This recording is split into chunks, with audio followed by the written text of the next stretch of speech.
prjónamerki, að tala prjónamerki og útskýra þau, hvernig þau virka. En það er til ýmis konar skemmtilegt að hafa svona skraut og fallegt hægt að færa með, það er lokað.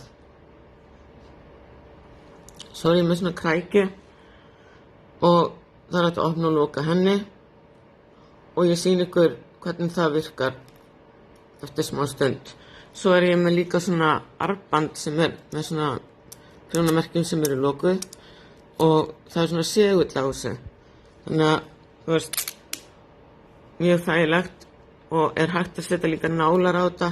Þú veist, allt stál festist við þetta. Þannig að þetta er mjög þægilegt, ég nota þetta mikið. Hérna er ég til dæmis að prjóna laska á peysinu sem ég er að hanna uppskriftina. Og núna er ég komin að laskanum og laskin samanstendur af 2 brugnum, einni sléttri og 2 brugnum. Ég vil merkja hérna miðjun á laskanum svo ég geti tali hvað ég auka oft út. Eins og þú veist, ég laskar yfirleitt auki út í annarri hvorri umferð og þá byrja ég hér hef ég tekið úr og þá er komin 1, 2, 3, 4 útaukningar. Þessi lykkja er bara kjur hér, þannig ég geti talið það. Þessi lykkja er lokuð og þá er það þannig að hún færist með þegar maður prjónar. En það er misjafnt hvernig á að færa eftir hvoru megin við laskan maður prjónar.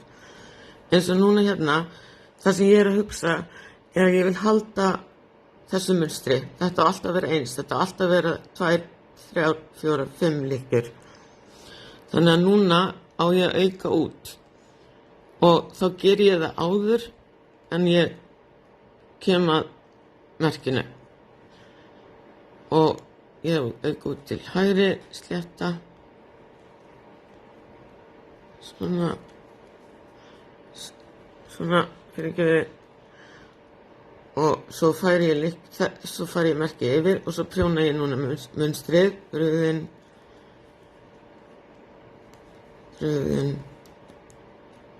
slétt, rauðin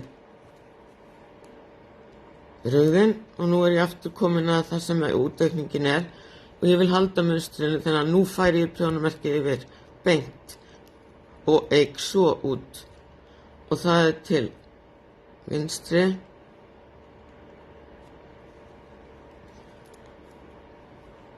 svona.